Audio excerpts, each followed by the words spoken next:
Winter has a way of slowing everything down. Not just the roads, not just the mornings, but your thoughts. Most years, the only thing that keeps me from working is the weather. Frozen ground, snowed out days, jobs that physically can't happen. And honestly, I'm grateful this winter's been cold, but manageable. Because this year, it's not the weather that's worrying me. It's work. Things have been slow. The phones aren't ringing the way that they used to, and when your entire life is built around work, when work is how you measure time, stability, and progress, that silence starts to feel heavy. Bills won't wait. Life doesn't pause, and no matter how long you've been doing this, that uncertainty never really gets easier. I keep trying to read the signs, trying to stay optimistic, telling myself this is just part of it. But after years of early mornings, sore hands, and worn out body, you start to wonder how much longer you can live like this.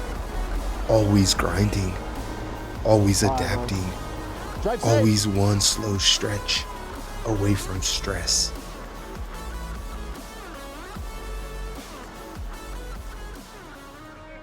For today's video, we're at work.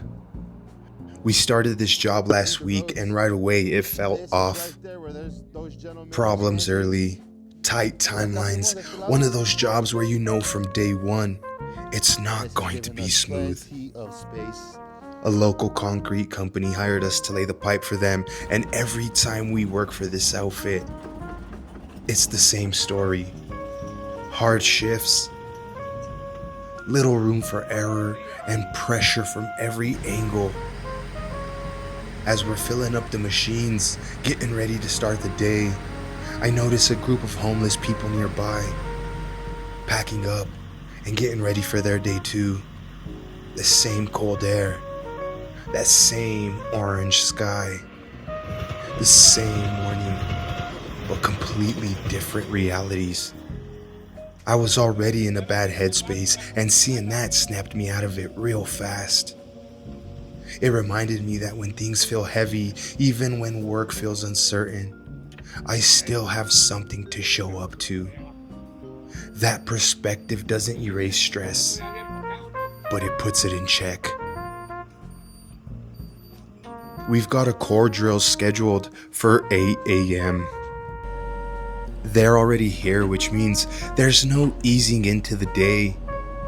We need to dig up and expose the inlet so that they can get started. Measurements get taken, marks get made, then they roll out the bit. A 24-inch core drill, diamond tipped, purpose built to cut straight through concrete. The plan is simple on paper, right? Drill a hole, install an 18-inch cement pipe, run it across the street, and have everything backfilled by quitting time. In reality, nothing about this is simple. Once the clock starts, there is no slowing down. Every delay stacks on top of the next. The drill fires up. Water feeds into the cut, keeping the dust down, letting the diamonds grind their way through the wall. This process is slow, steady, relentless. Watching it work, I catch myself thinking about how people built things long before machines like this existed. They say the pyramids were built without power tools.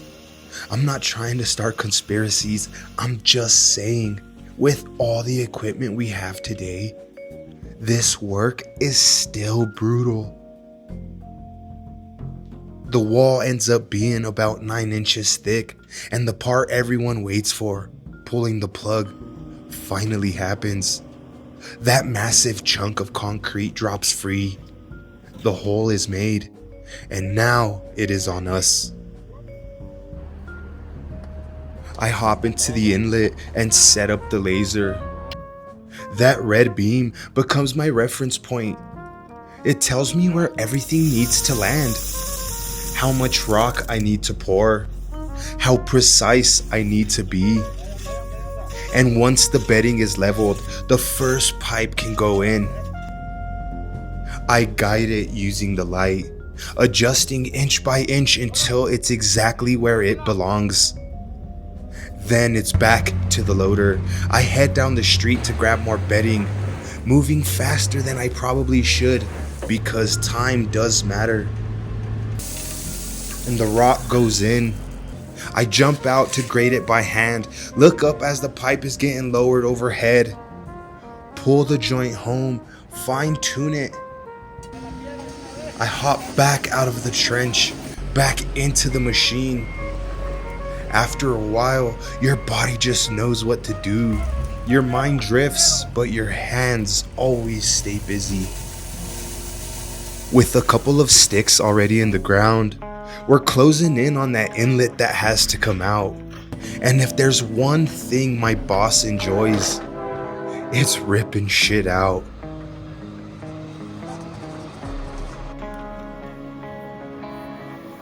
We dig around the box, making room for the concrete guys to build a new one. The existing line will get plugged later, but first, this thing has to come out.